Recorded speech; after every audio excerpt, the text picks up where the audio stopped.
Diddy trial is in full effect. I wanted to do a video breaking down the charges, but also spotlighting JLo. After Jennifer Lopez was dragged into the Diddy lawsuit over allegedly being the gun mule in a 1999 nightclub shooting where Diddy and JLo allegedly made a rapper named Shine take the fall and spend 10 years in prison for them, people have started digging into her past and it raises some questions. Diddy and JLo's relationship has always been shrouded in mystery. But what if the secrets they've kept are about to blow the entire Diddy trial wide open? Law enforcement sources are expecting the feds to widen the Diddy probe to include previous criminal investigations.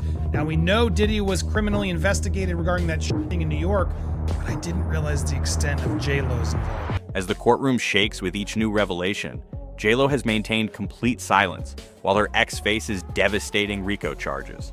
If she was this victim of Diddy, which I'm not saying she was, clearly she might be less of a victim than she keeps claiming to be, because if she really experienced similar things as Cassie, even remotely, which she's implied she has with the infidelity and so on, holding the firearm, etc., her silence is crazy. Why isn't she getting grilled in court? Why isn't she part of this? In fact, why aren't you, Natanya? That whole case feels incredibly relevant. Don't you agree? I agree wholeheartedly. And Andy, she's no victim. But legal experts and survivors aren't buying her victim narrative. They're calling her a potential co-conspirator in a criminal enterprise that spanned decades. But she is no victim. She is a co-conspirator. The evidence mounting against both of them is more damning than anyone could have imagined. When Cassie bravely testified that Diddy forced her to carry firearms into nightclubs, the revelation sent shockwaves through the courtroom. This wasn't just another shocking abuse allegation. It was confirmation of a pattern that stretches back decades to Diddy's relationship with JLo. According to police detectives who investigated the infamous 1999 nightclub shooting, JLo allegedly performed the exact same role during their relationship. She joins us now, sharing her story. Natanya, thank you so much for being with us. I can't imagine what you've been through since 1999 and then all the emotions that must be coming up over the last couple of. Two NYPD detectives, Artie Cadigan and Joe Sweeney, have gone on record stating they reviewed surveillance footage showing JLo and Diddy were the only ones not searched at the club entrance that fateful night. The 1999 incident wasn't just a random night of violence. It was part of a calculated enterprise that has finally caught up with one of music's most powerful figures. The nightclub shooting that left 3 people injured and launched Diddy and JLo into a high-speed police chase. She took the arms into the nightclub by the admission of the two police detectives that investigated the case, Artie Cadigan and Joe Sweeney. They said on another podcast, The Proffer, that she took it in. They reviewed the entire surveillance. The only people that were not searched were JLo and Puffy. Now appears to be just one incident in a long-running pattern of intimidation and criminal behavior. As they fled the scene, something was thrown from their vehicle, a crucial piece of evidence that mirrors testimony we've heard from multiple witnesses in court. So not only did she take them in, and we have Cassie verifying that this is in fact a practice that he did. Hey, not to interrupt, yes, she said it 2 days ago on the stand that she had to do it for him. Legal experts are now explaining that these RICO charges aren't just about individual bad acts. They're specifically designed to target organized criminal enterprises disguised as legitimate businesses. John Witherspoon, Esquire, explains that what makes Diddy's case so difficult to defend is that the enterprise itself is undeniable. But in the first part, there seems to be some misinformation or misunderstanding of what really went down in that trial. What was said, what people were blamed for, what they were not. I'd love to hear your perspective and specifically kind of what you wish people understood about that trial that maybe they don't at this time. I mean, even from the very day that the took place, because if you notice their mugshots, only Shine truly has a mugshot. Puffy and JLo, Puffy's in front of a concrete wall, JLo is in front of a bulletin board in some old t-shirts. Now, I want everyone to think that was the night of the shooting. You don't think at Christmas time, Puffy and JLo went out in some old raggedy t-shirts, right? No, there was already a agenda afoot to conceal what they had on, to try to sway the minds of people, to throw your memory off, but they couldn't throw my memory. What the feds have said in this case is that Diddy had this business empire already up and running and selling alcohol and clothing and making records and doing all this stuff that he's known to have been doing and making millions of dollars in the process. And oh, by the way, all of a sudden there was this offshoot of the organization that turned to stuff that is illegal. What the feds have said in this case is that Diddy had this business empire already up and running and selling alcohol and clothing and making records and doing all this stuff that he's known to have been doing and making millions and millions of dollars in the process. And oh, by the way, all of a sudden there was this offshoot of the organization that turned to stuff that is illegal.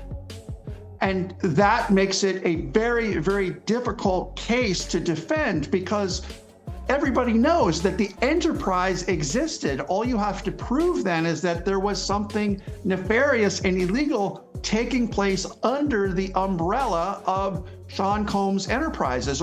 Every relationship, every contract, every threat now paints a picture of systematic abuse of power that the justice system can no longer ignore. When Diddy signed Cassie to a 10-album deal but only released one, music industry insiders now recognize it wasn't poor business planning. It was a calculated move to maintain control and servitude.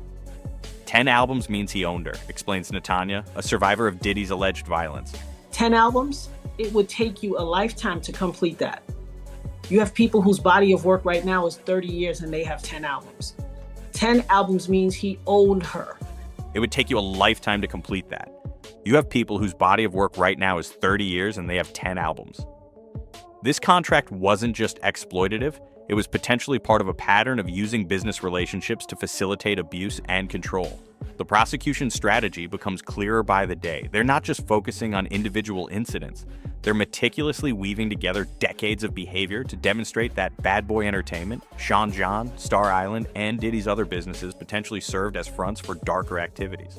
The connections between his personal relationships and professional deals weren't accidental. They were essential to maintaining his power and enforcing silence among those who might otherwise speak out. What's especially disturbing about Cassie's testimony is how it reveals the calculated nature of Diddy's alleged abuse. She described being housed separately from him after particularly violent episodes so he wouldn't have to look at what he'd done. She recounted security guards dragging her back after attempted escapes. These aren't the actions of someone with a temper problem. They're the coordinated efforts of an organization designed to enable and conceal systematic abuse. But there's a critical missing piece in this case that few are talking about. Natanya, a survivor who claims Diddy personally targeted her over 2 decades ago, represents a crucial link between past and present behavior. As she publicly states, "I am the first outside of the 9 deceased victims from City College. I am the only surviving witness from back then." Because I am the first outside of the 9 deceased victims from City College, which happened 8 years prior to me, a day and 8 years prior to me. I am the only surviving witness from back then of his first set of victims. Her testimony could establish a pattern of behavior that stretches back far longer than most realize, potentially strengthening the RICO case dramatically. Natanya's story is particularly significant because she claims to have been shot in the face by Diddy himself, not by Shine, who took the fall for the 1999 shooting. "Shine isn't the one who hit me. Shine is no victim. Shine pew-pewed Julius Jones in the shoulder. I was pew-pewed in the face by Puffy." She states emphatically, "I've said that for 25 years straight." If true, this would establish a pattern of violence and subsequent cover-ups that spans decades. Exactly the kind of pattern prosecutors need to prove a RICO case. I'm going to say it again. Shine isn't the one who hit you. Shine is no victim. Shine pew-pewed Julius Jones in the shoulder. I was pew-pewed in the face by Puffy. I've said that for 25 years straight. People have selective hearing. People hear what they want to hear. The same way... There was corruption too, no? Absolutely. And the same way in this case, the U.S. attorneys would not produce the witness list until April 18th. Ask yourself why. Prosecution's reluctance to release their witness list until April 18th speaks volumes about the high-stakes nature of this case. According to those familiar with the 1999 case, when witness lists were provided to Diddy's attorneys early on, witnesses mysteriously disappeared or suddenly couldn't recall critical details. They picked off all the witnesses, paid everybody, claims Natanya. They paid so many people. People got amnesia. I didn't see. I was tying my lace. All kinds of foolishness. This time, prosecutors appear determined not to make the same mistake. Perhaps most bizarre is the strange loyalty displayed by Diddy's children's mothers, who sit in the courtroom supporting him despite documented histories of mistreatment. One of them, Misa Hilton, Justin's mother, was reportedly homeless not long ago, living in her car after a successful career as a high-fashion stylist. She was a stylist in the fashion industry doing high-society clients and living in a car, as now explains Natanya. And I think the car got repoed or stolen and she was on the train. What power does Diddy still hold over these women? And what might it reveal about his methods of control? Justin's mother was homeless. There's a documentary out there. She was a stylist in the fashion industry, doing high society clients and living in a car. And I think the car got repoed or stolen and she was on the train. There's a documentary out there. Go look it up. The beauty of the internet, this stuff lives in perpetuity. The pattern of intimidation extends far beyond intimate partners. Multiple witnesses from the 1999 case reportedly received threats or were paid for their silence. The federal prosecutors in the current case appear to be addressing this by keeping their witness list closely guarded until the last possible moment. This strategy suggests they're well aware of how Diddy allegedly manipulated the justice system in the past and are determined to prevent history from repeating itself. And then there's JLo. Remember, he did what he did to me, and then when it was time for Jennifer Lopez, she was there with a guy, and he was standing there looking disgusted, but didn't nobody save me. She stuck that glass in me, and after that, my eyes were booked the whole time. Her silence grows more deafening with each passing day. Entertainment archives reveal a telling interview where she cryptically stated her relationship with Diddy ended with a bang, a statement that takes on disturbing new meaning in light of recent revelations. Legal experts suggest she could be called as a witness, potentially forced to either implicate herself or her former partner. JLo's involvement goes beyond just being present at the 1999 shooting. According to those familiar with the investigation, her role was much more active than previously reported. She is no victim, states Natanya emphatically. She is a co-conspirator. She took the arms into the nightclub by the admission of the two police detectives that investigated the case. This pattern of using romantic partners to carry weapons mirrors exactly what Cassie described in her testimony, a method that appears to have been part of Diddy's standard operating procedure for decades. The practice of having women carry firearms into clubs wasn't random. It was calculated. This is something that is conditional of the hood, explains Natanya. Guys give a woman, their girlfriend, their chick that's with the crew, the gun to take into the establishment because the likelihood is that the men will be searched, but the women won't be so drastically searched.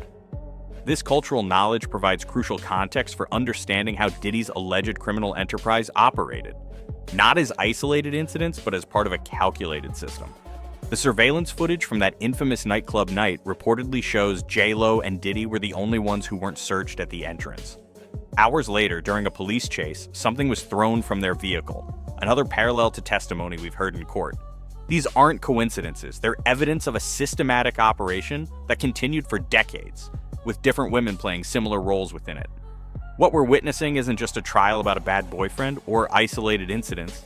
It's about an elaborate power structure that used wealth, fame, and fear to silence victims and maintain control. The music industry's darkest secrets are finally being exposed, and the fallout will likely extend far beyond just Diddy. The web of protection that shielded powerful men in the industry is starting to unravel, revealing patterns of abuse that were hiding in plain sight. The Stockholm Syndrome element can't be overlooked in understanding why victims stayed silent for so long. If life was so simple, it would be black and white. It is not. Life exists primarily in those gray area, explains Natanya. She was afraid. This man pulled guns on her, which she admitted and threatened her mom, her family. What would you do if you were the person that stood between you, your family getting hurt, or you enduring another day of this? How many of us would not sacrifice ourselves for the betterment of our family? And threatened her mom, her family. What would you do if you were the person that stood between you, your family getting hurt, or you enduring another day of this? The power dynamics in Diddy's relationships were absolutely crushing. With a 17-year age gap between him and Cassie and complete control over her career, she faced an impossible situation. He called the shots. She couldn't do anything without his approval. He had her entire career in his hand, explains Natanya. This isn't just about abuse. It's about systematically using professional power to facilitate personal control and exploitation. As this case continues to unfold, one thing becomes increasingly clear. The web of silence that protected Diddy for decades is finally unraveling. Former associates, survivors, and potentially even JLo may soon be forced to choose between protecting themselves or continuing to shield a man whose empire was allegedly built on intimidation, coercion, and systematic abuse. The jailhouse calls, the surveillance footage, the testimony, it's all painting a picture of an organization that operated with impunity for far too long. The question isn't just whether RICO charges will stick, it's how many others might find themselves caught in the same legal net that's finally closed around one of music's most powerful figures. And for victims who've waited decades for justice, that day of reckoning can't come soon enough. As Netanya powerfully states, quoting The Color Purple, "Ain't nothing good gonna come to you till you do right by me." For Diddy and potentially others involved in his alleged criminal enterprise, that moment of accountability may finally have arrived. What's particularly telling is the stark contrast between how the justice system treated JLo versus others involved in similar situations. New York is full. The jails in New York and all over the country are full of people who have done the exact same thing as she, and yet she was allowed to skate, says Netanya. This double standard highlights not just the privileges of fame and wealth, but potentially suggests a level of protection that might itself be worthy of investigation.